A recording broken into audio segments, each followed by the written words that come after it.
इधर देखिए, संस्कृति की बात करेंगे आज अपन स्टार्ट करेंगे संस्कृति।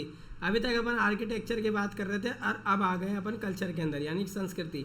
अब कल्चर का मतलब क्या होता है, मैं आपको समझाता हूँ कि संस्कृति की परिभाषा अगर अपन देखें, यानी कि डेफिनेशन ऑफ कल्चर, तो संस्कृति को ज्ञान के एक ऐसे नेटवर्क के रूप में परिभाषित किया जाता है जिसमें सोचने, महसूस करने व और अन्य लोगों के साथ बातचीत करने की सीखी गई दिनचर्याएं शामिल होती हैं। दुनिया के प्रति विचार, इसमें दुनिया के विभिन्न पहलुओं के बारे में मौलिक कथनों और विचारों का एक संग्रह समूह भी शामिल होता है। टोटल मिलाकर देखा जाए तो हमारे पास कल्चर एक ऐसी चीज़ होती है जिसको एक पीढ़ी से दूसरी पीढ़ी के अंदर ट्रांसफ़र किया जाता है, ठीक है, उसे अपन कल्चर बोलते हैं। यानी एक आप मान सकते हैं कि एक तरीका, एक फॉर्म है किसी चीज़ को मानने की, तो वो कंटिन्यू चलती रहती है। व्यवहार एवं प्रतिक्रियाएं, संस्कृति का वह तरीका है जिसमें सामान्य विशेषताओं वाले लोगों का एक समूह व्यवहार करता है, कार्य करता है और प्रतिक्रिया देता है।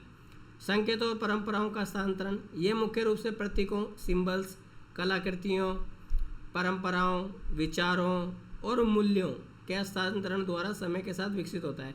जैसे मान लीजिए अविकास और हस्तांतरण का प्रक्रिया, व्यवहार व प्रतीकात्मक, संस्कृति का वह तरीका जिसमें सामान्य विशेषताओं वाला लोगों का एक समूह व्यवहार करता है, कार्य करता है और प्रतिक्रिया देता है। संकेतों और परंपराओं का हस्तांतरण, पहचान व निर्माण। अब पुरी की रथ यात्रा आप देखी होगी आपने, जो पुरी के अंदर रथ यात्रा होती है ना, वहाँ पे आपने देखा होगा कि बहुत बड़ी रथ यात्रा होती है जिसके अंदर किस देवता को अपन एक मंदिर से दूसरे मंदिर लेके जाते हैं, मिलाने के लिए लेके जाते हैं ना। देवता का नाम बता सकता है कोई? भगवान जगन्नाथ। अरे लिखा हुआ है ये देखो, जगन्नाथ भगवान तो जो कृष्ण भगवान के अवतार है। हाँ ये देखो, ये लिखा हुआ है ना, जगन्नाथ जी। अब संस्कृति की विशेषताएं क्या क्या है, कैरेक्टरिस्टिक्स ऑफ कल्चर। तो गतिशील प्रकृति होती है इसकी, सांस्कृतिक स्थिर नहीं होती है बल्कि निरंतर परिवर्तनशील व गतिशील होती है। संचय प्रकृति, सांस्कृतिक प्रभाव के संचय होती है, अर्थात इसमें पिछली कई पीढ़ियों का ज्ञान और अभ्यास शामिल होता है। समूह में साझा होना, यह आपस में जुड़े व्यक्तियों के समूह के बीच भले ही आंशिक रूप से हो साझा की जाती है, जिन्हें अक्सर नस्ल, जातीय, राष्ट्रीयता के आधार पर सीमांकित किया जाता है। जैसे आपने देखा होगा कल्चर है, तो अपने पास के कल्चर ऐसे होता है कि आज अपने कल्चर के अंदर कई चीज़ें आपको बुरी नहीं लगेंगी, लेकिन आप दूसरे कल्चर के अंदर जाएंगे तो आपको वो चीज़ें अटपटी लगेंगी, वो उनका अलग होगा। तो एक पीढ़ी कुछ चीज़ स्टार्ट करती है और उस पीढ़ी को कंटिन्यूसली अगली पीढ़ी से उससे अगली पीढ़ी कंटिन्यूसली अगर फॉलो करती है तो वो कल्चर बनता है। यानी कि आपकी हैबिट बनेगी, कोई आदत होगी, आदत जो होंगी आपकी एक पीढ़ी से दूसरी पीढ़ी में जाएगी, दूसरी पीढ़ी की आदत जो है आपकी जो है प्रथा बन जाएगी, ठीक है, प्रथा से आपका बन जाएगा कल्चर मतलब जो हमारे पास संस्कृति है वो बन जाएगी आपकी, है ना, और संस्कृति ही आगे जाके डेवलप होकर क्या बन जाएगी, धर्म बन जाएगी। यह बात समझ में आ रही है? कोई आपकी आदत है या कोई चीज़ है जो कन्वर्ट होके आपके उसमें रूटीन में आ जाएगी, रूटीन से उसमें प्रथा बन जाएगी, प्रथा से वो संस्कृति बन जाएगी, संस्कृति से धर्म बन जाएगी। ये अमूमन चलता है बड़े बड़े देशों में या किसी भी समाज के अंदर, ये प्रवृत्ति चलती है कि कोई भी चीज़ हो वो कंटिन्यूसली आगे बढ़ के और आगे चलती है। संस्कृति की विशेषताएँ देखिए अब, घोषणात्मक व तथ्यात्मक ज्ञान, इसमें सामान्यतः अवधारणाएं, मूल्य, विश्वास, स्वयं के, अन्य लोगों के तथा सामाजिक दुनिया के बारे में सामान्य मान्यता शामिल होती हैं। और होता है प्रतिक्रियात्मक ज्ञान, इसमें सामान्य तौर पर व्यवहारिक ज्ञान शामिल होता है, अर्थात व्यवहारात्मक स्क्रिप्ट, अभ्यास और दिनचर्या की प्रतिक्रियाएँ होती हैं। बाह्य प्रकटीकरण, एक्सटर्नलाइजेशन क्या होता है, यह समृद्ध प्रतीकों, कलाकृतियों, सामाजिक संरचना और सामाजिक संस्थाओं द्वारा बाह्य रूप से प्रकट अभिव्यक्ति होती है। संचार का सामान्य आधार क्या होता है, इसका उपयोग सदस्यों के बीच संचार संवाद के लिए एक सामान्य आधार तैयार करने के लिए किया जाता है। जैसे ये जो हमारी संस्कृति है, भाषा जो है आपकी, वो एक संस्कृति का पार्ट है या नहीं है, कल्चर का पार्ट है ना। तो कम्युनिकेशन करने के लिए अपन को भाषा की ज़रूरत पड़ती है, तो एक तरीके से किसी से कम्युनिकेट करने के अंदर भी संस्कृति का वो है। पीढ़ियों में हस्तांतरण, संस्कृति को एक पीढ़ी से दूसरी पीढ़ी में हस्तांतरित किया जाता है। यानी आज हम कोई चीज़ सीखते हैं और उसको अगली पीढ़ी के अंदर सिखाते हैं और फिर अगली पीढ़ी उससे अगली पीढ़ी के अंदर सिखाती है। इस तरीके से जो है कंटिन्यूस फॉर्म चलता है। तो यहाँ पर कल्चर जो होता है वो एक जगह रुका हुआ नहीं है, कल्चर लगातार प्रगति करता रहता है, आगे बढ़ता रहता है। संस्कृति के घटक कौन कौन से हैं, कंपोनेंट्स अगर देखें अपन कल्चर के तो कौन कौन से हैं। मौखिक परंपराएं हैं जिसके अंदर पीढ़ी दर पीढ़ी मौखिक रूप से हस्तांतरित होने वाली कहानियाँ, लोक कथाएँ और कहावतें, भाषाएँ, ये चीज़ें होती हैं। दूसरी होती है प्रदर्शन कलाएँ, पारंपरिक नृत्य, संगीत, नाट्य, स्वांग, विभिन्न सांस्कृतिक प्रदर्शन। सामाजिक प्रथाएं, समाज में प्रचलित रीति रिवाज, परंपराएं, त्यौहार, अनुष्ठान, जीवन शैली से जुड़े नियम। ज्ञान प्रणाली कौन सी है, पारंपरिक ज्ञान, दर्शन, चिकित्सा पद्धति, खगोल विज्ञान, प्राकृतिक एवं ब्रह्मांड संबंधित ज्ञान। और है शिल्प कौशल, हस्तशिल्प, पारंपरिक हस्तकला, मूर्ति, बुनाई, वास्तुकला और विभिन्न प्रकार के कलात्मक निर्माण कौशल इसके अंदर आते हैं। तो मौखिक आज हम जो पढ़ेंगे वो पूरा मौखिक पढ़ेंगे अपन, मौखिक पढ़ेंगे और प्रदर्शन कलाएँ पढ़ेंगे, दो चीज़ें पढ़ेंगे। मौखिक को अपन ध्यान से देखेंगे और बाकी की जो सामाजिक चीज़ें हैं और ज्ञान प्रणाली है उसको इंस्टेंटली देख के आगे चल जाएंगे, ठीक है। तो ओरल के अंदर बात करेंगे आज अपन। अब संस्कृति के घटक जो मौखिक हैं, मौखिक परंपराएं हैं हमारे पास, यानी कि ओरल ट्रेडिशंस है, वो देखेंगे। संगीत सबसे पहला, मौखिक रूप से एक पीढ़ी से दूसरी पीढ़ी तक हस्तांतरित होने वाले पारंपरिक गीत, गायन व संगीत में रचनाएं। लोक कथाएँ, लोक साहित्य, पीढ़ियों से मौखिक रूप से चली आ रही पारंपरिक कहानियाँ, किंवदंतियाँ, गाथाएँ या जनश्रुतियाँ। भाषा, सांस्कृतिक विचारों, भावों और परंपराओं की अभिव्यक्ति तथा मौखिक संचार का मुख्य माध्यम है ये। अब भाषा ऐसे थोड़ी बनी होगी एक दिन में कि भाई किसी ने आज बैठे कि चलो आज तो ये भाषा बना देते हैं अपन बैठ के, या लेबोरेटरी में बड़ी थोड़ी बनी होगी कि साइंटिस्ट 5 साइंटिस्ट बैठ गए उन्होंने एक भाषा बना दी। भाषा बनती है समाज के अंदर। समाज के अंदर अब जैसे मान लो कोई किसी को पहली बार कोई चीज़ दिखी होगी, जैसे मैं मान रहा हूँ किसी को पानी पहली बार दिखा होगा तो उसने ये थोड़ी बोला होगा कि ये तो पानी है, आज से इसको पानी बोलेंगे। पहले बहुत लंबे समय तक कन्फ्यूजन हुआ होगा, लोगों में डिस्कशन हुआ होगा, इसका नाम रखा गया होगा, फिर इसके नाम को सहमति बनी होगी, फिर 2-3 लोग पहचानने लग गए होंगे कि इस चीज़ को पानी बोलते हैं। फिर धीरे धीरे समाज के बाकी लोगों को पता चला होगा, बाकी लोग भी इसको पानी बोलने लग गए होंगे और एक तरीके से देखते देखते एक बहुत बड़े एरिया के अंदर एक्सेप्टेंसी हो गई कि इस चीज़ को अपन पानी बोलेंगे। ऐसे ही हर शब्द के अंदर हर भाषा के अंदर अलग अलग शब्द होते हैं। आपको पता है जितनी बड़ी भाषा होगी ना, जितनी बड़ी भाषा होगी उतना ही आदमी का जो दिमाग होता है वो उतना ही बड़ा होता है। जैसे कि आपको मैं कहना चाहूँ कि अगर आप कोई इंग्लिश पढ़ते हैं ना, जैसे इंग्लिश की बात करेंगे तो इंग्लिश के अंदर बहुत वाइड लेवल पे अपने पास जो है वोकैब है, ठीक है, वोकैब है अपने पास वाइड लेवल के ऊपर। तो जितनी ज़्यादा वोकैब होगी उतना ही अपना दिमाग डेवलप होगा और उतनी ज़्यादा चीज़ों को सोचने समझने की हमारी शक्ति डेवलप होगी। आप जैसे मान लीजिए किसी के पास हिंदी है, जैसे मैं भाषाओं का अगर कंपैरिजन करूँ, किसी के पास इंग्लिश है, ठीक है, और किसी के पास हिंदी है और किसी के पास कोई ट्रेडिशनल ट्राइब वाली लैंग्वेज है, ठीक है। अब अपन इन तीनों का कंपैरिजन करेंगे।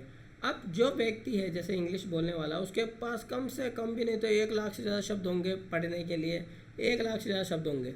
वहीं जो हिंदी भाषी का जो व्यक्ति होगा उसके पास 50,000 होंगे, ठीक है। और अगर ट्राइब की बात करेंगे तो उसके पास ज़्यादा से ज़्यादा 5,000 शब्द होंगे। यही होगा रेशियो, इतना ही होगा। अगर कोई इंग्लिश भाषा बोलता है उसके पास 1,000 शब्द होंगे। इंग्लिश में ज़्यादा है क्योंकि वो पूरी दुनिया में घूमी हुई लैंग्वेज है, तो उसके अंदर बहुत सारे शब्दों को सामंजस्य करा है, उसने अपने अंदर आत्मसात करा हुआ है, इसलिए उसके पास बहुत बड़ी वोकैब है। हिंदी जो है हमारे भारत देश में रही है, बाहर नहीं निकली है, तो बहुत सारे शब्द समावेश नहीं हो पाए हिंदी के अंदर, तो हिंदी के जो वोकैब है वो कम है। अब एक बात बताओ, जो व्यक्ति है कोई, एक तो वो 5,000 शब्दों के आधार पे अपनी सोच रखेगा, ठीक है, जो सोच होगी उसकी 5,000 शब्दों के इर्द गिर्द होगी। एक व्यक्ति होगा जिसकी 50,000 शब्दों की सोच होगी, एक होगा जिसकी 1 लाख शब्दों की सोच होगी। तो आप उससे कंपैरिजन करेंगे तो क्या होगा कि जो इंग्लिश बोलने वाला शब्द है वो थोड़ा ब्रॉड लेवल पे सोच पाएगा, एक एक चीज़ का, एक एक शब्द का बिल्कुल अर्थ निकाल पाएगा, हिंदी वाला थोड़ा कम कर पाएगा। इस तरीके से होता है। तो भाषा जितनी मजबूत होगी उतना ही आपको फ़ायदा मिलेगा सोचने समझने का। इसीलिए आप देखेंगे कि आजकल क्या है, इंग्लिश मीडियम के अंदर ज़्यादा पढ़ाने की कोशिश करी जाती है। कई लोग बोलते हैं कि हिंदी मीडियम में डालो। हिंदी में इसलिए नहीं पढ़ाया जाता है क्योंकि आप समझ गए होंगे इसकी जो है मेन कारण, क्योंकि वोकैब बहुत ज़्यादा है और हिंदी जो है प्रचलित भाषा है, पूरी दुनिया में कम्युनिकेशन के लिए बढ़िया बोली जाती है, डोमिनेंस है उसका। मौखिक परंपराएं और संगीत की बात करेंगे। संगीत प्राचीन अवधारणा है। प्राचीन लोगों द्वारा संगीत को संगीत के रूप में समझा जाता था। संगीत ध्वनियों का एक ऐसा संयोजन व अनुक्रम है जिसे सुनने वाले एक आनंदमय प्रभाव उत्पन्न करने के लिए व्यवस्थित किया जाता है। मतलब कुछ शब्दों को इस तरीके से जोड़ा जाता है कि उसकी एक राइमिंग बने और सब एक इस तरीके सुने कि उनको अच्छा लगे सुनने में। सबसे पहले अपन देखें धार्मिक एवं पौराणिक उत्पत्ति। हिंदू परंपरा के अनुसार यद्यपि मानव को संगीत की उत्पत्ति का श्रेय दिया गया है, लेकिन इसे ऋग्वेद, ब्राह्मण, विष्णु व महेश्वर से जोड़ा जाता है। आपको पता है, कोई जानता है कि अपने कितने वेद हैं? 4 वेद हैं अपने पास, ठीक है। पहला है हमारे पास ऋग्वेद, ठीक है। फिर दूसरा कौन सा है? यजुर्वेद। फिर क्या है? सामवेद। सही बोल रहा हूँ क्या मैं? और दूसरा है अर्थवेद। ये क्रम सही है क्या? बिल्कुल क्रम सही है क्या? हैं?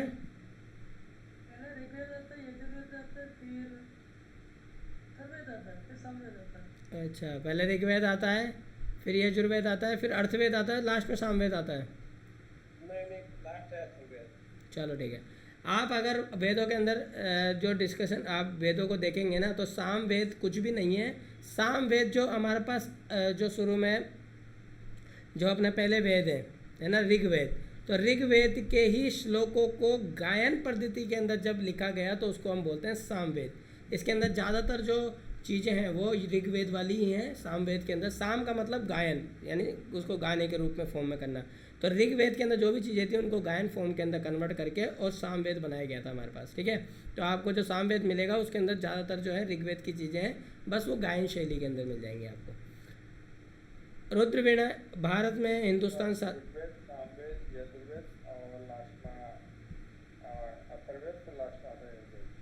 क्या है? सामवेद सेकंड नंबर पे। चलो हमारे मॉड्यूल में अभी जो पहला मॉड्यूल है उसके अंदर एक सवाल है कि 5वां वेद कौन सा है? 5वां वेद नाट्य शास्त्र है, तो क्या सही है कि कौन सा शास्त्र है? नाट्य शास्त्र।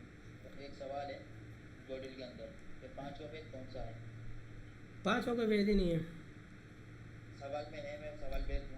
चलो ठीक है, देख लेंगे। अभी आ जाओ। रुद्र वीणा भारत, उत्तर व हिंदुस्तानी शास्त्रीय संगीत। शिव या रुद्र को संगीत और नृत्य से जोड़ा जाता है। उत्तर भारत में हिंदुस्तानी शास्त्रीय संगीत में इस्तेमाल होने वाली वीणा का नाम रुद्र के नाम पर रुद्र वीणा रखा गया है। सरस्वती वीणा दक्षिण भारत यानी कर्नाटक संगीत। देखो 2 हैं अपने पास, अभी आपको मैं बताऊंगा। एक तो है हिंदुस्तानी शास्त्रीय संगीत और दूसरा है कर्नाटक संगीत। एक और है जो अपन अच्छी तरह पढ़ लेंगे। तो आप मेन फोकस रखना है हिंदुस्तानी शास्त्रीय संगीत और दूसरा है कर्नाटक शास्त्रीय संगीत, ठीक है। तो जब मैं बोलता हूँ हिंदुस्तानी शास्त्रीय संगीत तो आप उसको नॉर्थ बेल्ट से जोड़ के देख सकते हैं और कर्नाटक को साउथ बेल्ट से जोड़ के देख सकते हैं। एग्जैक्ट परिभाषा नहीं है, लेकिन आप समझने के हिसाब से रख सकते हैं। दक्षिण भारतीय कर्नाटक संगीत में इस्तेमाल होने वाली वीणा का नाम देवी सरस्वती के नाम पर सरस्वती वीणा रखा गया है। तो आपसे पूछा जाए कि रुद्र वीणा और सरस्वती वीणा में क्या अंतर है, तो आप बता सकते हैं?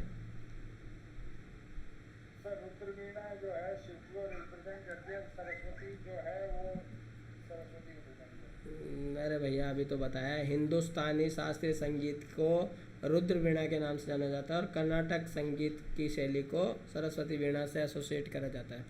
वैसे वो भी सही है जो आपने बताया, वो भी सही है। भारतीय संगीत आध्यात्मिक भाषा है जो आनंदोत्सवों से लेकर सैन्य समारोह, अनुष्ठानों और धार्मिक प्रथाओं तक विभिन्न भावनाओं में आपस में जुड़ी रहती है, ठीक है। तो वीणा वादिनी देवी सरस्वती की प्रतिमा आपको दिख जाएगी मॉड्यूल के अंदर। मौखिक परंपराओं में संगीत की बात करते हैं अपन, तो भारतीय मूर्तिकला और जो संस्कृति परंपरा, भगवान ब्रह्मा को संगीत की उत्पत्ति का श्रेय दिया जाता है अपने पास। किसको दिया जाता है संगीत उत्पत्ति का श्रेय? ब्रह्मा को। पूर्व आर्य संगीत जो है द्रविड़ संस्कृति से जुड़ी संगीत शैली पूर्व आर्य काल कहलाती है हमारे पास। पूर्व आर्य द्रविड़ीय संगीत परंपरा कुछ मुख्य विद्वानों, आचार्यों और ग्रंथों के महत्वपूर्ण योगदान में लिखित है, जैसे अगस्त्य है, इंद्र कालिकम है और गुणनूल है और कुथनूल है, जयंत है, चैत्य है, पंच भारती हैं। ये कुछ जो है अपने आचार्य हैं जो ग्रंथों के, उनके अगस्त्य मुनि का नाम तो सुना ही होगा आपने, बाकी वो सुना ही नहीं सुना। अगस्त्य मुनि का नाम सुना है ना? एक का नाम सुना है। मौखिक परंपरा है जो मार्ग संगीत और राग सिद्धांत के ऊपर बात करेंगे।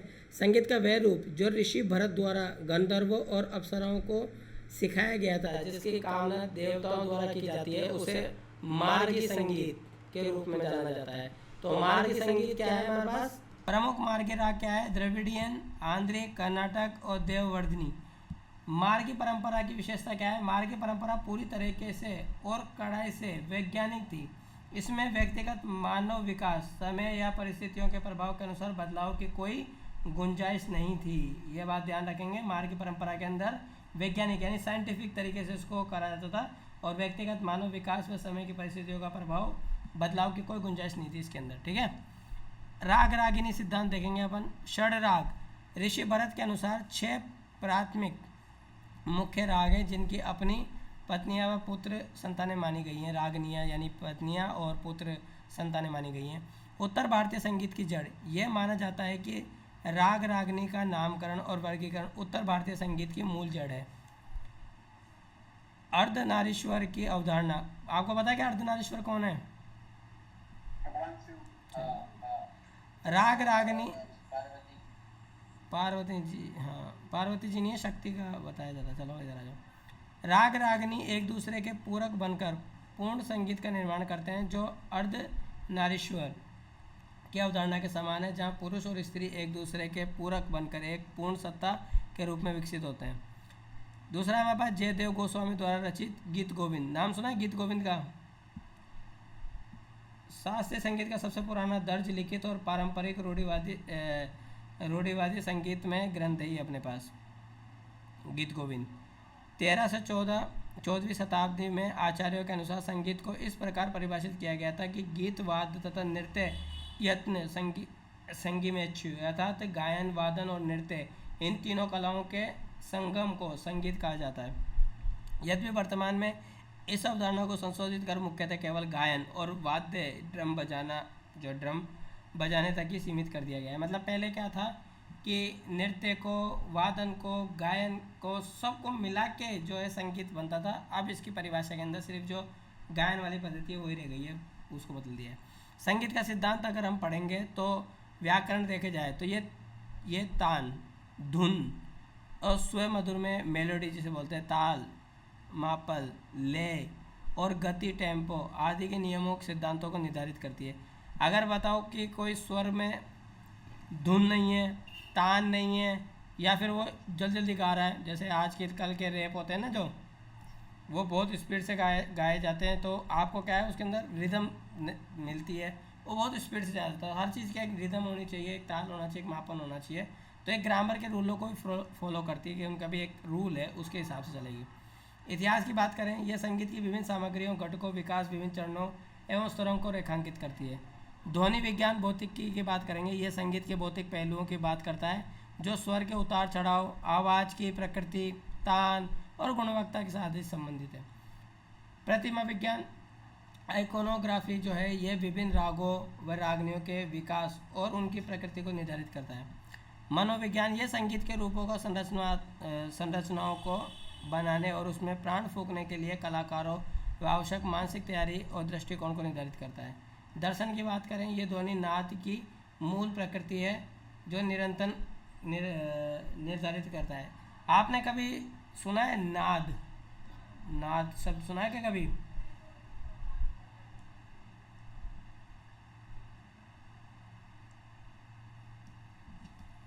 इतना भयंकर साइलेंट आ जाता है, जैसे कुछ मैं पूछता हूँ तो एकदम एकदम कोमा में चल जाता है सब।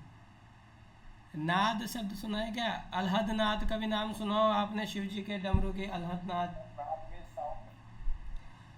हाँ, इसको साउंड भी बोलते हैं, लेकिन आप है ना अलहद नाद की जब बात करेंगे तो जब अपन षष्ठ चक्र देखते हैं ना, षष्ठ चक्र भेदन, अपने शरीर के अंदर जो 6 चक्र होते हैं, तो जो अगर छठे चक्र पे पहुंच जाते हैं तो एक अलहद नाद की गूंज होती है। अलहद नाद का मतलब ऐसा है जो इतनी तीव्र है कि मनुष्य सुन ही नहीं सकता। मतलब एक जब आप शिव दर्शन को पढ़ेंगे तो अलहद नाद जो होता है वो इतना वेव साउंड है, मतलब इतना तेज साउंड है कि जो मनुष्य के कान है उसको सुन नहीं सकते। मतलब एक अलग ही साउंड, जिसको मतलब उसके बाद में कुछ भी सुनाई नहीं देगा आपको, अलहद नाद है, तो उसको अलहद नाद की उपाधि दी गई है। बहुत मैसिव साउंड होता है। अपने कई उसके अंदर देखेंगे अपन, जैसे कभी आप नाथ संप्रदाय के बारे में पढ़ेंगे तो अल्लाहनाथ के बारे में उन्होंने डिस्क्राइब करा हुआ है। मौखिक परंपराएं और रस की बात करेंगे अपन। प्राचीन भारतीय ग्रंथ संगीतों को रस द्वारा संचालित एक गतिविधि के रूप में वर्णित करते हैं। रस कलाकृति का वह स्वाद, भाव या अनुभव है जो कला को उसका चरित्र प्रदान करता है और उसकी गुणवत्ता, श्रेष्ठता निर्धारित करता है।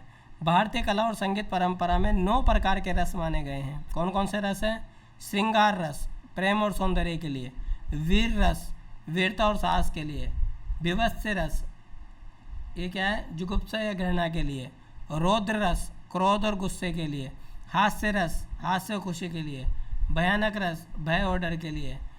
करुण रस, दया, शोक और करुणा के लिए।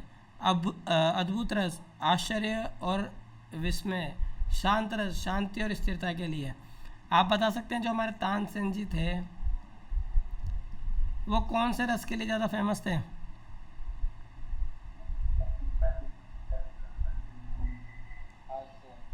हास्य रस के लिए।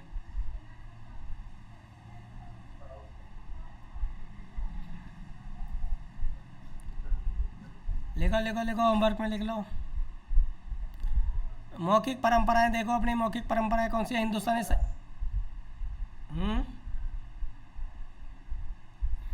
मौखिक परंपराओं में हिंदुस्तान संगीत के बारे में करेंगे। अरे वीर रस, आप वीर रस कब गाया जाता है आपको पता है क्या? लड़ाई के टाइम पे। इधर आ जाओ। हिंदुस्तानी संगीत के राग देखिए अब। राग भैरव, प्रमुख राग कौन सा है? राग भैरव एक मुख्य प्रधान राग है और जो पुरुष राग है ये एक राग परिवार के 6 मुख्य पुरुष रागों में से एक है। भावों की विविधता, यह राग स्वरों के व्यापक संयोजन और भावनात्मक गुणों की एक बड़ी श्रृंखला की अनुमति देता है जो उदासी से लेकर वीरता तथा शांति से लेकर व्याकुलता के उद्वेग तक विस्तृत है। मूल राग क्या है? इसमें हिंदुस्तान संगीत की बुनियादी व मूल राग के रूप में स्वीकार किया जाता है इसको। राग भैरव जो है हमारे पास नामकरण, राग भैरवी का नाम ब्रह्मांडी जीवन व शक्ति के स्त्री स्वरूप के नाम पर रखा गया है। शक्ति किसकी पत्नी थी आपको पता है क्या? शक्ति जी किसकी पत्नी थी? शिव जी की। संबंध भाव, राग भैरवी के सामान्यतः भक्ति और करुणा के भाव से निहित है। राग भैरवी के प्रकार कौन कौन से हैं? एक तो सिंधु भैरवी और सिद्धि भैरवी। मौखिक परंपराओं में प्रमुख राग और भाव की बात करेंगे तो राग असारवी प्राचीनतम समूह। यह प्राचीन जो राग है इसमें थोड़ी एक समूह है, ग्रुप है कि कुछ राग शामिल है। संबंध भाव, राग असावरी में त्याग, वैराग्य, संन्यास और बलिदान की भावना निहित होती है। राग अलह्या या विलास के लिए इस्तेमाल में लिया जाता है, बिलावत के लिए। महत्वपूर्ण राग अलह्या या बिलावल परिवार का सबसे महत्वपूर्ण और सबसे अधिक प्रस्तुत किया जाने वाला राग है। सद्भाव क्या होता है? इस राग में श्रृंगार और करुणा अर्थात प्रेम और करुणा का भाव पाए जाते हैं। श्रृंगार का मतलब कोई बता सकता है क्या अपन को?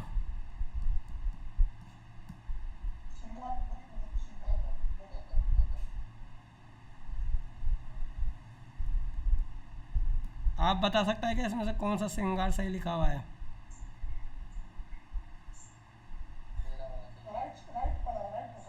ये वाला।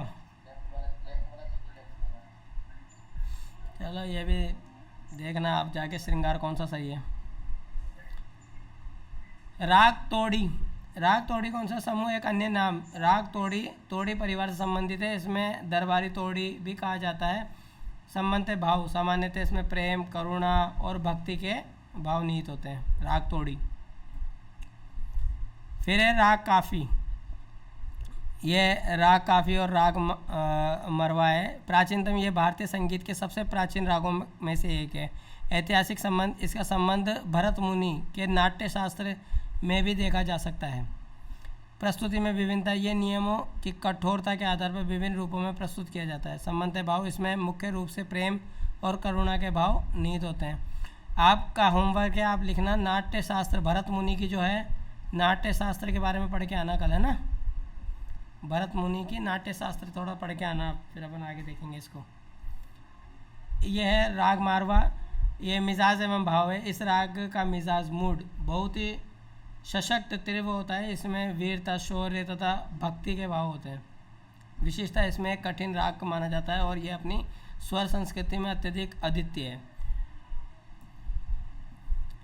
ध्रुपद, अब यहाँ पे देखेंगे मौखिक परंपराओं में ध्रुपद प्रबंध के विकास। ध्रुपद का विकास संगीत के प्राचीन रूप प्रबंध से हुआ है। यहाँ पर ध्रुपद शब्द का अर्थ और व्युत्पत्ति कैसे हुई थी? ध्रुपद शब्द की उत्पत्ति ध्रुव शब्द से हुई है, जिसका अर्थ होता है अचल, अपरिवर्तनीय, वह स्थायी, मतलब जो मर नहीं सकता, जो मतलब ईश्वरीय है, जो स्थायी है। ध्रुपद ईश्वर की प्रस्तुति के लिए लिखे गए पद को ध्रुपद पद कहा जाता है। अगर ईश्वर की प्रस्तुति के लिए कोई चीज़ लिखी जा रही है तो उसे ध्रुपद पद कहा जाएगा। संक्षिप्त रूप, इसी ध्रुपद का संक्षिप्त छोटा रूप आगे चलकर ध्रुपद कहलाया था हमारे पास।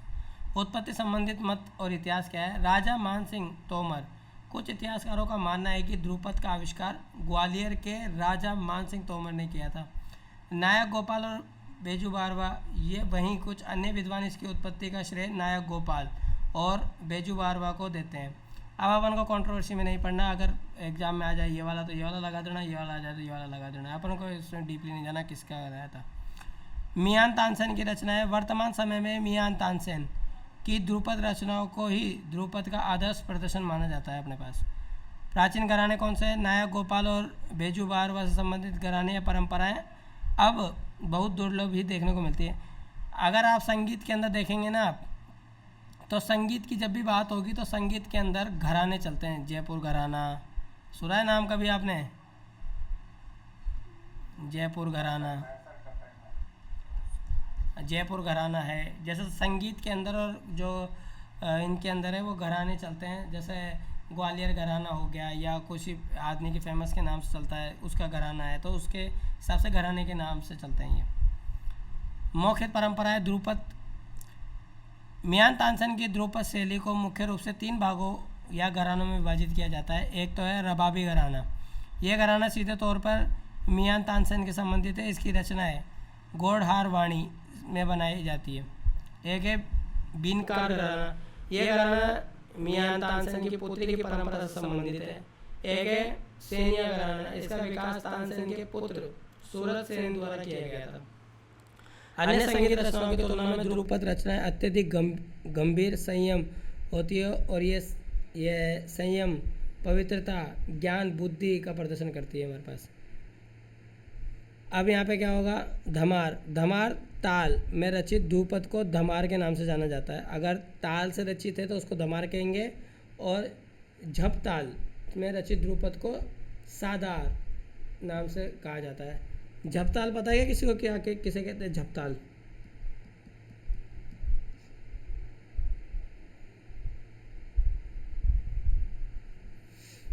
चलो आप देख के आना, ये धमार ताल और झपताल दोनों देख के आना है ना। मौखिक परंपरा ख्याल की बात करते हैं अपन। ख्याल की, ख्याल शब्द का शाब्दिक अर्थ जीवंत एवं क्रियात्मक चलचल जो कल्पनाशील है। विकास और मुख्य पृष्ठभूमि ध्रुपद से नक्काशीदार विचलन। ऐसा माना जाता है कि ख्याल का विकास ध्रुपद के कठोर सख्त नियमों से एक अलंकृत और नक्काशीदार विचलन के रूप में हुआ था। आरंभिक शुरुआत में कव्वाल या ख्याल को लोकगीत के एक रूप में गाया करते थे। अमीर खुसरो, आज अपन ने पढ़ा था अमीर खुसरो के बारे में। प्रचार, अमीर खुसरो ख्याल संगीत के प्रमुख प्रचारकों में से एक थे। दरबारी संगीत, उन्होंने सम्राट अलाउद्दीन खिलजी के दरबार में ख्याल को दरबारी संगीत के रूप में पेश किया था। कव्वाल, जो कव्वाली शैली का अभ्यास करते हैं। तानसेन की बेटी की पीढ़ी इस परंपरा से जुड़ी संगीताचार्य हैं। और नथन पीर बख्श ख्याल शैली के प्रमुख प्रतिपादक थे। थोड़ा सा अपन अमीर खुसरो के बारे में भी देख लेते हैं, क्योंकि ये इंपॉर्टेंट है, इस साल बहुत चर्चा में रहे हैं अपन। इस्लाम धर्म के अंदर जो है निर्गुण, जो है इस्लाम धर्म के अंदर जो ईश्वर है वो निर्गुण है। तो यहाँ पे क्या चलता था? अमीर खुसरो से पहले एक, अगर मैं आपको बताऊँ, भक्ति आंदोलन जो है अपने साउथ से उठाता है, साउथ से उठा और नॉर्थ की तरफ आया। भक्ति आंदोलन जब नॉर्थ के अंदर आया तो 2 पैरेलल आंदोलन चल रहे थे इधर की साइड में। एक तो था हिंदुइज्म के अंदर भक्ति आंदोलन, ठीक है, और इधर ही मुस्लिम में अंदर चल गया हमारे पास में जो है सूफी आंदोलन। आप इन दोनों के अगर पढ़ेंगे, भक्ति आंदोलन के अंदर एक सूत्र वाक्य दिया गया है जो वेदों का सूत्र वाक्य है, आपने कभी सुना होगा, अहम ब्रह्मास्मि। सुना है कभी किसी ने? अहम ब्रह्मास्मि वेदों का सूत्र वाक्य है, अहम ब्रह्मास्मि। 3-4 वाक्य हैं वेदों के सूत्र वाक्य, किसी ने सुना है क्या अहम ब्रह्मास्मि? ठीक है। ऐसा का ऐसा एक शब्द है, अल अनहद, अल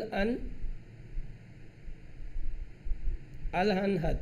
ये क्या है? ये मुस्लिमों के अंदर वैसा ही है जैसा कि हिंदुइज्म के अंदर अहम ब्रह्मास्मि है, यानी कि भगवान का पाठ हो जाना। लेकिन आपको मैं एक बात बताना चाहूँगा कि ये सूफीज़म किस तरीके से चालू हुआ था। सूफीज़म को थोड़ा सा समझ लेंगे ना तो आपके सारी गणित समझ में आ जाएगी। भक्ति आंदोलन चल रहा था, जहाँ पर जो है हमारे जितने भी भक्ति आंदोलन से एसोसिएट है, जो तुलसीदास जी हैं या अपने पास है रैदास जी हैं, जितने भी आपको दिखेंगे भक्ति आंदोलन से एसोसिएट थे हमारे पास। कुंभन दास जी के बारे में बताऊंगा मैं आपको। कुंभन दास जी बहुत फेमस है, वो हैं, आपने नाम शायद तक पहली बार सुना होगा। कुंभन दास जी का नाम सुना है क्या आपने पहले कभी? कुंभन दास जी के बारे में एक बहुत चर्चित कहानी है। उन्होंने एक कविता लिखी थी। वो कविता क्या लिखी थी? उन्होंने एक वो लिखा था दोहा, मैं आपको सुना देता हूँ। उनको क्या है, कुंभन दास जी को अकबर के दरबार में बुलाया गया, ठीक है। अब आप अपने ऊपर लेके देखिए कि आपको मोदी जी बुलाएं, तो आप अंदर से कितने खुश हो जाओगे कि मोदी जी बुलाएं यार। आप सजोगे सवरोगे और नई नई ड्रेसें लेके आओगे कि मोदी जी से मिल के आना है। फिर आप आके बताओगे, सेल्फी खिंचवाओगे उनके साथ, लोगों को दिखाओगे देखो मेरी मोदी जी के साथ सेल्फी है, और मतलब एक अलग ही दुनिया में चल जाओगे आप। 2-4 दिन तो ज़मीन पे पैर ही नहीं रखोगे। कुंभन दास जी को अकबर ने बुलाया है, सुनो बा। और कुंभन दास जी आके लिख रहे हैं, संतन को कहाँ सीकरी सो काम। मतलब जो संत आदमी है, अब जो संत हैं, कुंभन दास जी क्या है, संत हैं, तो वो बोल रहे हैं संतन को कहाँ सीकरी सो काम। सीकरी का मतलब फतेहपुर सीकरी की बात हो रही है यहाँ पे। संतन को कहाँ सीकरी सो काम, आवन जावन पनैया टूटी बिसर गयो हरि नाम। मतलब आने जाने में मेरी चप्पल टूट गई। अब आप बोलो कि कोई मोदी जी आपको बुलाए और आप बोलोगे यार मैं क्या मिलने गया, मेरे तो चप्पल टूट गई, इतना फालतू परेशान हुआ। आवन जावन पनैया टूटी बिसर गयो हरि नाम, कि मैं राम का नाम लेता था वो भी नहीं ले पाया। समझ रहे हो आप क्या बोल रहे हैं? कुंभन दास जी बोल रहे हैं संतन को कहाँ सीकरी सो काम, आवन जावन पनैया टूटी बिसर गयो हरि नाम। और लास्ट में एक बात लिखते हैं वो, जाको देख के दुख लागत, मतलब जिनको देख के दुख लगता है, करुणो पढ़ी प्रणाम, मतलब उनको भी सलाम या प्रणाम करना पड़ता है। देखो इस तरीके के जो है हमारे कुंभन दास जी हैं। अगर आज के टाइम में कोई सरकार के खिलाफ लिख दे तो आप जानते हो उसका क्या हो जाए सर। तो कुंभन दास जी के बारे में कभी आपको मौका मिले तो पढ़ना, बहुत इंटरेस्टिंग जो है। तुलसीदास जी के एसोसिएट हैं वो, उस जमाने के मतलब साथ के ही हैं। इधर आ जाते हैं अपन तुलसीदास जी के, सॉरी क्या नाम है उनका, रैदास जी के हैं शायद तक, उनके साथ के हैं ये। अगर मैं थोड़ा सा गलत सलत निकल जाता ना मुँह से तो आप अंडरस्टैंड कर लेना, क्योंकि क्या है कि मेरे 6-7 साल हो गए छोड़े हुए चीज़ें, तो मैं आपको बता देता हूँ। लेकिन जैसे कुछ 1-2 शब्द इधर उधर हो जाए तो आप थोड़ा माफ़ कर देना मेरे को। अब यहाँ पे जो है भक्ति आंदोलन के अंदर क्या हुआ, जो भक्ति आंदोलन के अंदर अभी तक क्या हो रहा था, हिंदुइज्म के अंदर जो है आपके तपस्या के ऊपर जोर दिया जा रहा था कि आप कितना तप कर सकते हो। जो नाथ संप्रदाय हैं, आपने कभी सुना होगा, जो आदित्यनाथ के बारे में या योगी आदित्यनाथ के बारे में सुना होगा, ये वही नाथ संप्रदाय से जुड़े हुए ही हैं। तो उनके अंदर क्या कहा जाता था कि आपको जो है योग के माध्यम से या किसी ऐसे माध्यम से जो बहुत मुश्किल होता था, उसके माध्यम से आपको भगवान को रिझाना था। लेकिन भक्ति आंदोलन आने के बाद में क्या हुआ कि आप भक्ति करके, यानी पूजा करके या वैसे करके आप भगवान को एक तरीके से कह सकते हैं कि भगवान की आराधना कर सकते थे आप। मतलब भक्ति आंदोलन के अंदर थोड़ा आसान बना दिया गया चीज़ों को। इसी के अंदर सूफीज़म चला। जो सूफ़ी हैं वो क्या है, अब यहाँ पे क्या है कि मुस्लिम के अंदर ये माना जाता है कि जो अल्लाह है वो राजा की फॉर्म में है। वो किस फॉर्म में है? राजा की फॉर्म में है। और जो मनुष्य हैं वो प्रजा है, राजा की फॉर्म में है, और मनुष्य जो है प्रजा है। लेकिन जो सूफ़ी थे उन्होंने क्या बोला कि नहीं, अल्लाह जो है वो हमारा एक राजा नहीं है, मतलब उससे डरने की चीज़ नहीं है, वो तो प्रेम करने की चीज़ है। अल्लाह जो है डरने की चीज़ नहीं है। पहले क्या था, डर था लोगों में, और वो तो बोल रहे हैं कि प्रेम करने की चीज़ है। तो उन्होंने जो है जो शायरी लिखना स्टार्ट करा। शायरी आप जानते हो ना, शायरी लिखना स्टार्ट करा यहाँ पे। अब शायरी जो है आपने कभी देखा होगा कि शायरी जो माशूका के लिए और इनके लिए लिखी जाती है, ये गलत बात है। शायरी एक तरीके से ये है कि जो सूफ़ी लोग हैं वो जो खुदा को अपनी माशूका मानते हैं, मतलब उनसे प्रेम करने की कोशिश कर रहे हैं और उनकी शान के अंदर शायरी लिख रहे हैं। तो जहाँ पे अगर किसी प्रेयसी की बात हो रही है तो वो किसी महिला की बात नहीं हो रही है। किसी भी शायरी के अंदर जब कोई शायरी आप सुनेंगे अगली बार से, तो वो किसी महिला की तारीफ़ नहीं हो रही है। उसके अंदर महिला के रूप में भगवान को मान लिया गया है या अल्लाह को मान लिया गया है और अल्लाह की तारीफ़ हो रही है, अल्लाह से एक होने की कोशिश हो रही है। सूफ़ी आंदोलन को बहुत विरोध झेलना पड़ा था शुरू के अंदर। लाखों के हिसाब से सूफ़ी संत जो थे मारे गए थे। मतलब औरंगजेब के काल में भी काफ़ी सूफ़ी संतों को मारा गया था, उनसे पहले भी सूफ़ी संतों को मारा गया था और बहुत सूफ़ी संत आज भी मारे जाते हैं। तो आप अगर कोई व्यक्ति दरगाह पे जा रहा है ना, अगर कोई जैसे कोई निज़ामुद्दीन औलिया जी की दरगाह पे जा रहा है या किसी भी दरगाह पे जा रहा है, तो वो सूफ़ी फ़िलोसफी को मान रहा है। जबकि अगर आप मुस्लिमिज़्म के अंदर जाएंगे, अगर आप मुस्लिमों को मानेंगे असली, तो मुस्लिमों के अंदर दरगाह का कोई कॉन्सेप्ट नहीं होता। वो मानते हैं कि जो खुदा है वही आखिरियत है, मतलब जो खुदा है वही सर्वश्रेष्ठ है, वही आखिरी है। लेकिन जब आप सूफ़ी संतों की मानेंगे तो आप दरगाहों का कॉन्सेप्ट लेके आएंगे, यानी कि आप ये मान के चल रहे हैं कि खुदा के नीचे भी एसोसिएट हैं और वो हैं सूफ़ी संत हैं। तो इस तरीके से सूफ़ी संतों का योगदान रहेगा, आपको याद रह जाएगा। और अमीर खुसरो जो हैं गज़ल गायकी के सबसे पहले शख्स थे जिन्होंने गज़लों का इंट्रोडक्शन दिया। बहुत फेमस आदमी थे, इन्होंने कई वाद्य यंत्र भी बनाए।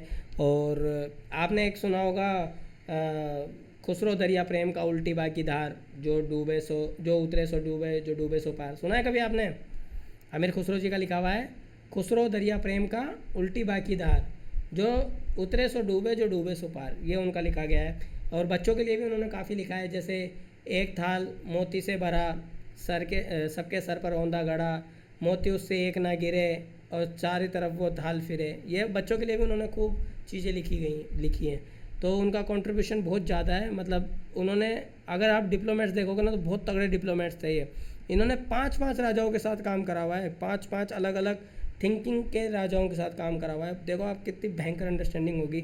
आज क्या होता है, कोई कांग्रेस का, इतनी बड़ी बात है, 5 अलग-अलग विचारधारा लोगों के साथ, राजाओं के साथ काम करना। हाँ, आज की तारीख में देख लो, अगर कोई बीजेपी से एसोसिएट कोई ब्यूरोक्रेट्स होता है तो कांग्रेस आती है तो पहले उसको निकाल के फेंकती है ना। और अगर कोई कांग्रेस का होता है तो पहले, अब जैसे फिरोज शाह के टाइम पे इन्होंने काम करा, जब खिलजी के साथ काम कर लिया इन्होंने, खिलजी के बाद फिरोज शाह के साथ भी काम कर रहे हैं। मतलब कितनी महान सक्सेस होंगे ये, आप देखिए। और इनका योगदान बहुत ज़्यादा है, आप इनके बारे में थोड़ा पढ़ना, बहुत अच्छा लगेगा आपको, उनमें क्वालिटी थी। बहुत ज़्यादा। अगर आप इतिहास देखेंगे ना, तो इन्होंने इतना कुछ लिखा है कि आप हैरान हो जाएंगे कि एक आदमी अपने जीवन काल में इतना कुछ कैसे लिख सकता है। बहुत लिखा है इन्होंने, बहुत। आपका भी मौका मिले तो आप इनको पढ़ना। मौखिक परंपराएं देख लेते हैं अपन। टप्पा, पंजाब के ऊँट सवार। टप्पा मूल रूप से पंजाब के ऊँट सवारों द्वारा अपने लोकगीत के रूप में गाया जाता है।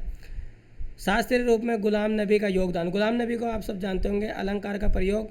बाद में गुलाम नबी ने अलंकारों का प्रयोग करके उसे परिष्कृत किया और इसके अधिक शास्त्रीय रूप प्रदान किए। शौरी नामकरण। गुलाम नबी की रचनाओं को शौरी नाम से भी जाना जाता है। कुछ दंत कथाओं के अनुसार शौरी उनकी पत्नी का नाम था। कुछ अन्य मान्यताओं के अनुसार यह उनका स्वयं का उपनाम भी था। दंत कथाएँ जानते हैं क्या सब? दंत कथाएँ किसे कहते हैं? स्टोरी टेलिंग जो होती है सर, दंत कथाएँ कहते हैं जिसका कोई ऑफिशियल प्रमाण नहीं है लेकिन लोगों को पता है। समझ रहे हो? एक तो होती हैं चीज़ें जो ऑफिशियली हैं, जिसे अपन इतिहास बोलते हैं, ठीक है। अगर आपके पास प्रमाण है, किसी चीज़ को प्रूफ करने के लिए प्रमाण है, तो वो होगी इतिहास। लेकिन आपके पास उसको प्रूफ करने के लिए प्रमाण नहीं है तो वो कहलाएंगी दंत कथाएँ। दंत कथाएँ भी इतिहास का पार्ट होती हैं, लेकिन उसको प्रूफ करने के लिए आपके पास कोई सबूत नहीं होता, उससे बोलते हैं दंत कथाएँ। शब्दों के ऊपर बहुत ध्यान रखिए, क्योंकि शब्दों से ही आपका सवाल बनेगा और बिगड़ेगा। बंगाल के प्रसार। रामनिधि गुप्ता का योगदान देखो। बंगाल में रामनिधि गुप्ता टप्पा संगीत के प्रमुख प्रतिपादक प्रवर्तक थे। और निधि बाबू का टप्पा, उनकी रचनाओं निधि बाबू का टप्पा के नाम से भी जाना जाता है। और एक चीज़ और बताना चाहूँगा मैं आपको, जो अलंकार, अलंकार शब्द जानते हैं क्या सब? अलंकार किसे कहते हैं? अलंकार किसे कहते हैं? एक्चुअल परिभाषा क्या है अलंकार? क्या होता है अलंकार? अब हमने हिंदी में पढ़ा भी है अलंकार। क्या होता है अलंकार? ये मेटाफर होगा शायद, मेटाफर। क्या बोल रहे हैं आप? दोबारा बोलिए। इंग्लिश में जिसको मेटाफर कहते हैं। अरे मैं इंग्लिश ट्रांसलेट नहीं करवा रहा, मैं पूछ रहा हूँ अलंकार कहते किसे हैं?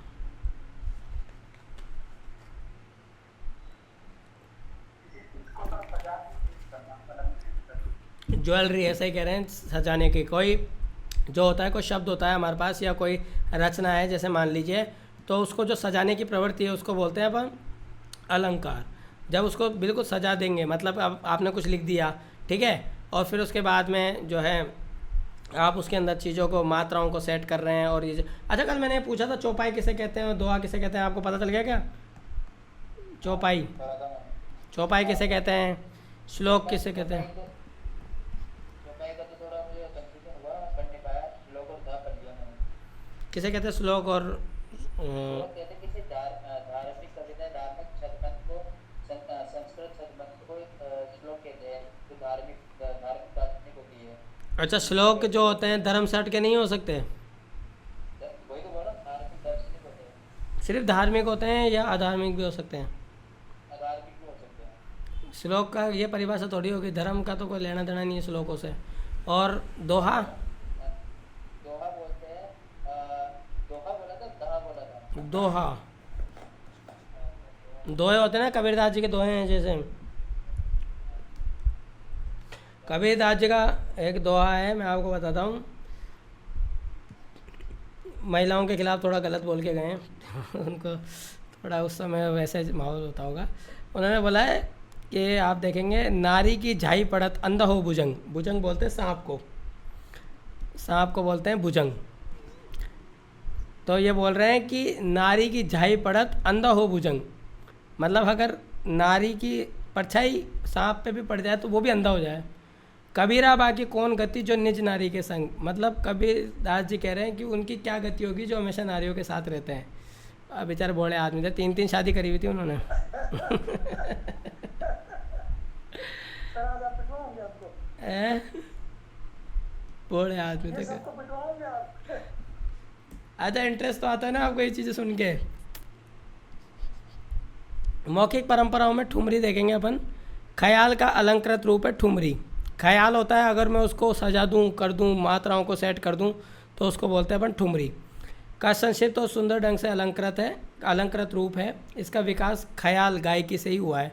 लखनऊ घराना इसके अंदर देखो, इसकी स्थापना नवाब वाजिद अली शाह द्वारा की गई थी। बनारस घराना, इसके संस्थापक के बारे में निश्चित रूप से जानकारी उपलब्ध नहीं है। पंजाब घराना, इसका विकास लखनऊ घराने और पंजाबी लोक संगीत से मिश्रण से हुआ है। एक है लचका ठुमरी। लचका ठुमरी, ठुमरी का ही एक अन्य प्रकार है जो मुख्य रूप से आत्म बलिदान, सेल्फ सेक्रीफाइस और प्रेम के भाव को व्यक्त करता है। हिंदी शब्द लचका का अर्थ ये झकना या ब्लो बैंड होना है, मतलब झुकने के हिसाब से लचना। मौखिक परंपराओं में क्षेत्रीय व लोक संगीत भी बहुत फेमस है। तो लोक संगीतों के अंदर औपचारिक प्रशिक्षण का अभाव रहता है। शास्त्रीय संगीत की तरह लोक संगीत के लिए कोई उचित शिक्षण संस्था या औपचारिक व्यवस्था प्रणाली उपलब्ध नहीं होती। ग्रामीण जीवन में समावेशन, गाँवों में संगीत बचपन ही जीवन में समाया गया है। अनगिनत सामुदायिक कार्यक्रम ग्रामीणों व अपने संगीत में समताओं का अभ्यास करने व उन्हें सुधारने का अवसर करते हैं। सामाजिक अवसरों का जुड़ाव, यह संगीत सामाजिक जीवन के अभिन्न अंग है। विवाह, जन्म, मृत्यु, कटाई आदि जैसे विभिन्न जीवन प्रसंगों में गहराई से जुड़ा होता है। वाद्य यंत्रों का अंदर शास्त्रीय बनाम लोक संगीत। भारतीय शास्त्रीय संगीत में विपरीत लोक संगीत में उपयोग किए जाने वाद्य यंत्रों पर क्षेत्रीय प्रभाव दिखाई देता है। उदाहरण के लिए सितार और सरोद जैसे वाद्य यंत्र शास्त्रीय संगीत में आम है, जो लोक संगीत या तो अनुपस्थित हैं या बहुत ही कम है। अब लोक संगीत का मतलब क्या है, गाँव में चल रही है कोई, अब वो बेचारे इतने महंगे महंगे वाद्य यंत्र कहाँ से लेके आएंगे, तो छोटा मोटा ढोल लाते हैं, उसी को बजा लेते हैं, खुश हो लेते हैं। आप में से कोई बता सकता है कि अमीर खुसरो के गुरु का नाम क्या है? बहुत फेमस है ये भी, है निजामुद्दीन औलिया। हाँ, निजामुद्दीन औलिया जी हैं। आपने अभी संजय लीला बंसाली की एक फ़िल्म आई होगी, आपने देखा होगा, वो वेब सीरीज है एक, उसके अंदर है एक गाना है ना, आपने वो सुना होगा,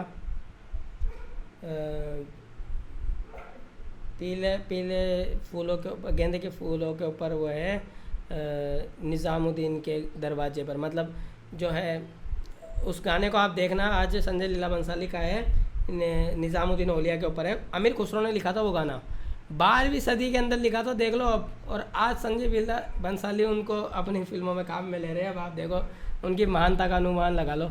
वो गाना इस तरीके से लिखा गया था, मैं आपको थोड़ा ब्रीफ कर देता हूँ ताकि आपको गाना सुनने में अच्छा लगेगा। जब मुस्लिम पहली बार भारत में आए थे तो यहाँ पे जो है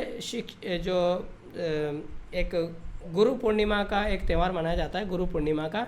उसके अंदर क्या है, जो शिष्य होते हैं वो फूल लेके जाते हैं गुरुओं के पास, आपने सुना होगा जो पीले फूल होते हैं, क्योंकि माँ सरस्वती से एसोसिएट होता है वो। तो जब उन्होंने ये प्रथा देखी कि भाई ये तो बहुत अच्छी प्रथा है, बहुत खुश हुए वो कि भाई ऐसे है, तो वो क्या है कि अलग अलग फूल थाल सजा के और अपने गुरु के पास पहुँचे और उनको बताया कि भाई इस तरीके की प्रथा है और ये बहुत अच्छी प्रथा है। तो उन्होंने अपने गुरु को जो है फूलों की भेंट दी। तो वो गाना सुनना, वो उस पूरा गाना उन्होंने लिखा है, बहुत शानदार गाना है, आप इसको सुनोगे तो आपको अच्छा लगेगा वो।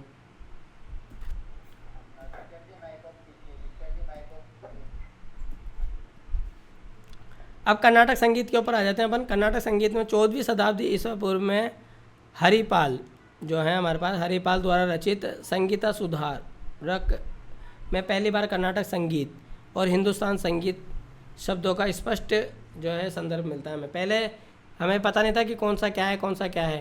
तो जब ये हरिपाल जी ने किताब लिखी 14वीं सदी के अंदर, तब हमें पता चला कि हिंदुस्तानी संगीत भी है और कर्नाटक संगीत, दो अलग अलग चीज़ें हैं। पहले अपन सबको एक ही मानते थे। कर्नाटक संगीत क्या है? दक्षिण भारतीय संगीत, जिसमें कर्नाटक संगीत के नाम से जाना जाता है, भारतीय संगीत की मूल और मौलिक रेखाओं पर ही विकसित हुआ है। और हिंदुस्तानी संगीत इसके विपरीत, इसे उत्तर भारतीय समक्ष हिंदुस्तानी संगीत ने फारसी और अरबी संगीत के कई तत्वों को आत्मसात करा है। जब फारसी और ये नॉर्थ के अरबी चीज़ें इसके अंदर मिल जाएंगी तो ये हो जाएगा हिंदुस्तानी संगीत। और बिल्कुल संस्कृत के ऊपर चल जाएंगे अपन थोड़ा उसमें, तो कर्नाटक संगीत कहलाएगा। द्रविडियन भाषाओं का अगर थोड़ा मेलजोल हो जाएगा तो कर्नाटक संगीत कहलाएगा हमारे पास। मध्यकाल में आधुनिक भारतीय संगीत, यादवों की राजधानी देवगिरी में फला फूला। मुस्लिम आक्रमणों के बाद ये संस्कृति केंद्र विजयनगर साम्राज्य से कर्नाटक क्षेत्र में स्थानांतरित हो गई। इसके बाद ही दक्षिण भारतीय संगीत में कर्नाटक संगीत नाम दिया गया था इसको। 15वीं शताब्दी के पुरंदरदास को कर्नाटक संगीत का पितामह कहा जाता है, क्योंकि उन्होंने संगीत का संपूर्ण व्यवस्थीकरण और परिष्कृत किया था। पितामह हमेशा उस आदमी को कहा जाता है जिसने किसी चीज़ को उठाया और उठा के उसको व्यवस्थित करा कि भाई ये चीज़ ऐसे होएगी, ये चीज़ ऐसे होएगी, ये चीज़ जैसे। ऐसा नहीं है कि संगीत पहले नहीं चल रहा था, कर्नाटक संगीत बहुत पहले से चल रहा था, लेकिन उसको व्यवस्थित करा। अब जैसे मैं आपको बता रहा हूँ, खड़ी बोली हिंदी है जो अपन आज बोल रहे हैं। ऐसा नहीं है कि हिंदी जो है पहले से नहीं चल रही थी, शुरू से चल रही है, कई शब्द उसके बाद में बने। लेकिन इसको ऑफिशियली किसने करा? ऑफिशियली 18वीं सदी के अंदर आके इसको ऑफिशियली इसके ग्रामर लिखी गई, इसकी सारी चीज़ें लिखी गई और इसको ऑफिशियली तौर पे पढ़ने पढ़ाने के लायक बनाया गया। कर्नाटक संगीत 72 मेलकर्ता का राग योजना देखो, इसके अंदर क्या है। 17वीं शताब्दी के वेंकट मखीन ने अपने प्रसिद्ध ग्रंथ चतुर्दड़ी प्रकाशित की में रागों के वर्गीकरण 72 मेलकर्ता राग योजना प्रस्तुत की थी। 72 जनक समूह, इसमें सभी रागों को 72 जनक या जनक समूहों में वर्गीकृत किया गया है। 2 समूहों में विभाजन है। आगे चलकर इन्हें 36 रागों के समूह में बांटा गया, साधारण, मध्यमा और प्रतिमध्यमा। चक्रों में विभाजित किया गया। 36 रागों को प्रत्येक को सेट के रूप में पुनः 6 चक्रों में विभाजित किया गया। मतलब साइकिल बनाया गया कि भाई इस तरीके से साइकिल बनाया गया और इनको विभाजित करा गया, सारी चीज़ों को एक सिस्टमेटिक तरीके से विभाजित कर दिया गया। कर्नाटक संगीत त्रिमूर्ति एवं कल्पित संगीत 1750 से लेकर 1850 की अवधि को कर्नाटक संगीत के विकास का सबसे गतिशील चरण माना जाता है। इस काल में कर्नाटक संगीत की महान संगीत त्रिमूर्ति का जन्म हुआ था। क्या है त्रिमूर्ति? त्यागराज, मुत्तुस्वामी दीक्षित और श्यामा शास्त्री। कर्नाटक संगीत अपने समृद्ध मधुर रूपों और विविध रचनाओं के लिए जाना जाता है। मुख्य रूप से 2 भागों में विभाजित किया गया है, कल्पित और मनोधर्म। कल्पित क्या है? कल्पित संगीत वे रचनाएं जिन्हें गाए बजाए जाने से पहले रचा लिखा जाता है, प्री कंपोस्ट किया जाता है। गीत क्या होता है? ये रचना का सबसे सरल प्रकार है। ये सामान्यतः ईश्वर देवता की प्रस्तुति में होता है। अध्ययन की शुरुआत में ही गीत के प्रत्येक विद्यार्थी को इसे सीखना होता है। एक होता है सुलादी। यह गीत के समान ही रचना है, लेकिन ताल और गति टेम्पो में भिन्न होती है। इसकी रचना मुख्यतः भक्ति भाव पर आधारित होती है। मौखिक परंपराओं में कल्पित संगीत के विविध रूप देखेंगे अपन। एक तो है स्वर जाति। यह संरचनात्मक रूप से गीत की तुलना में अधिक विस्तृत होता है। इसमें लय ताल पे अधिक बल दिया जाता है। एक होता है जाति स्वरम। संगीत का वह रूप मुख्य रूप से नृत्य संगीत से क्षेत्र में संबंधित होता है। एक होता है वर्णम। ये किसी राग के भाव की विस्तृत प्रस्तुति जिसमें स्वरों संचारों के आकर्षण संयोजन शामिल है। एक होता है कृति।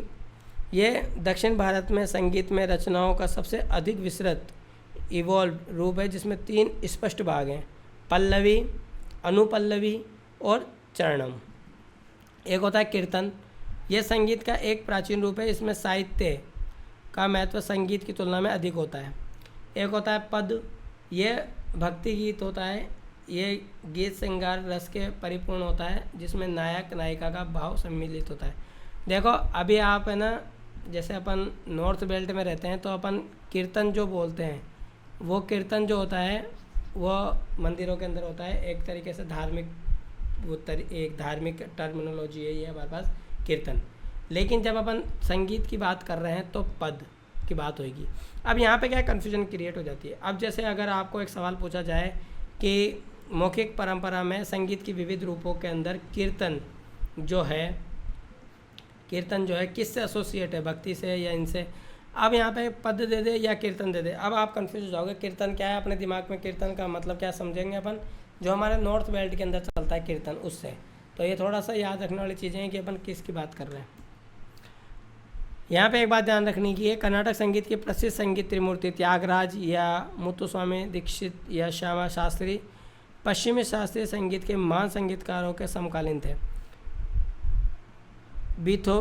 बीथोवेन, मोजाराट, डायट, हाइडन और वेगर, ये पश्चिमी संगीतकार थे। मौखिक परंपराओं में मनोधर्म संगीत के बारे में देख लेते हैं। मनोधर्म संगीत से तात्पर्य उस संगीत या रचना से है जिन्हें संगीतकार द्वारा किसी अवसर विशेष या तत्क्षण तत्कालीन रूप से रचित व उत्क्रमण किया जाता है। कल्पना राग मनोधर्म संगीत की सबसे महत्वपूर्ण शाखा है। तानसेन, निर्वल, पल्लवी और स्वप्रस्तार। अब यहाँ पे देखेंगे तान क्या है। ये सामान्यतः मध्यकाल और ध्रुपद काल में गाया जाता है। इसमें ले, ये आपको मध्यकाल और ध्रुपद काल के बारे में पता है? संध्या काल, मध्यकाल, ध्रुपद काल, ये सब कालों के बारे में पता है क्या? अलग अलग समय पे जो बदलने वाले संगीत। हाँ, नहीं, कालों के बारे में पता है क्या? वो संगीत तो मैं समझ गया। कालों का ध्यान रख लेना, आपको कौन सा राग बिरह के लिए कौन सा काल चाहिए, अपन को कब गाया जाता है, ये थोड़ा सा देख लेना आप। होते हैं जबकि इसमें कोई निश्चित ताल नहीं होती है। निर्वल, ये पल्लवी का एक अंग है। पल्लवी क्या है? इस रचना में ताल और साहित्य गीत के बोल दोनों शामिल होते हैं। स्वर प्रस्तार, इसमें स्वरों के विभिन्न संयोजन व क्रम 6 संचय शामिल होते हैं। अब लोक की बात करते हैं, जो अपने ये चीज़ें होती है। मौखिक लोक साहित्य के अंदर आख्यान पता है क्या किसे कहते हैं?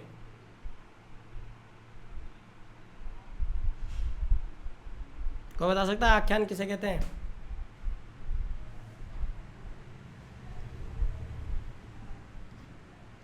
कोई कोशिश तो करा करो यार, आ जाओ इधर आ जाओ। आख्यान लिख लो अपने कॉपी के अंदर के, कल पढ़ के आना आख्यान। लोकगीत, लोक काव्य, लोक कथाएँ, कहावतें और पहेलियाँ, इसके बारे में आपको सबको पता ही है। आख्यान क्या होता है? लोक आख्यान वे सभी कहानियाँ शामिल होती हैं जिनमें काल्पनिक, ऐतिहासिक, पूज्य व व्यंग्यात्मक विषय वस्तु व कथन होते हैं, जैसे नैतिक, दिव्य या अलौकिक मानवीय चरित्रों का चित्रण करना। पंचतंत्र जो है आख्यान है हमारे पास। लोक काव्य व लोकगीत कौन से होते हैं? इसमें गाथा गीत और लोरी से लेकर महाकाव्य कहानियाँ व्यंग्यात्मक कविताओं की व्यापक शैलियाँ शामिल होती हैं। कहावतें कौन सी होती है? ये संक्षिप्त और चतुर वाक्य हैं जो आमतौर पर हमारी दैनिक बातचीत और साथ साथ अधिक औपचारिक स्थिति में उभरी होती हैं, जैसे कि उल्टा चोर कोतवाल को डांटे वाली। पहेलियाँ एक ऐसे प्रश्न हैं जो उत्तर ना जानने वालों की बुद्धिमत्ता पर परीक्षण करने में भ्रमित करने के लिए डिजाइन की जाती है।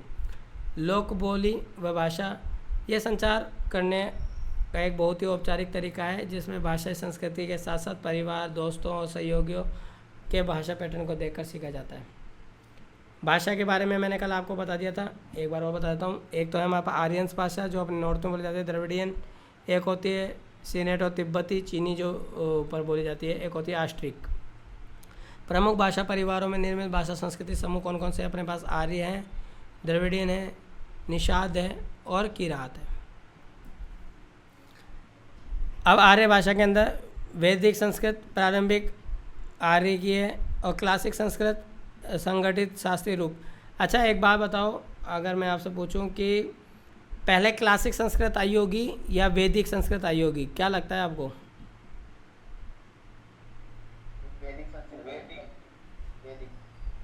आपको पता है क्या अंतर है दोनों में, क्लासिक संस्कृत में और वैदिक संस्कृत में?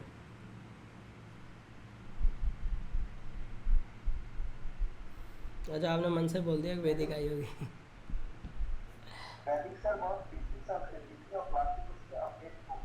है?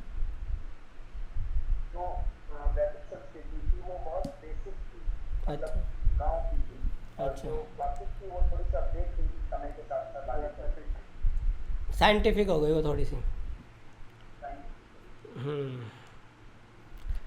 और पाली, ओल्ड व अध मगधी सामान्य बोलियाँ हैं हमारे पास। बौद्ध जैन जो हैं धार्मिक साहित्य के रूप में यूज़ लेते थे पाली को, अर्धमगधी को, इनको। फिर आई हमारे पास अपभ्रंश, मध्यकालीन बदलते स्वरूप के अंदर अपभ्रंश आई थी हमारे पास, ठीक है। अब अपभ्रंश और आधुनिक भारतीय आर्य भाषाएं देखते हैं अपन। अपभ्रंश का मतलब जो बिगड़ी हुई है, संस्कृत से बिगड़ी हुई अपभ्रंश है। यहाँ पे देखिए मध्यकालीन भारतीय आर्य चरण के सरलीकरण रूप को अपभ्रंश व्यवस्था कहते हैं के रूप में जाना जाता है। अपभ्रंश के आगे चलकर हुए संशोधनों और परिवर्तनों से ही वर्तमान समय की आधुनिक भारतीय आर्य भाषाओं का जन्म हुआ है। तो उत्तर पश्चिम समूह, दक्षिण समूह, पूर्व मध्य समूह, पूर्वी समूह, मध्य समूह और उत्तर पूर्वी हिमालय। तो यहाँ पे क्या है, इन समूह के अंतर्गत आने वाली भाषाएं कौन कौन सी है? असमिया है, बंगाली है, गुजराती है, मराठी है, हिंदी है, उड़िया है, पंजाबी है, सिंधी है और उर्दू है। इस तरीके से हमारे पास आई है। अब हमारे पास द्रविडियन भाषा परिवार को अपन देखें तो कन्नड़ है, मलयालम, तेलुगु है और तमिल है। इन चारों भाषाओं को अपन, ये द्रविड़ की तरफ से निकली है अपने पास। दूसरा सबसे महत्वपूर्ण प्रमुख भाषा परिवार ये है अपने पास। चीनी, तिब्बती और राष्ट्रीय भाषाओं परिवार के अंदर देखते हैं अपन, तो यहाँ पे चीनी तिब्बती भाषा परिवार कौन सा उपयोग करता है? चीनी तिब्बती परिवार की भाषाओं का उपयोग मुख्य रूप से मंगोलाइड मूल के लोगों द्वारा किया जाता है।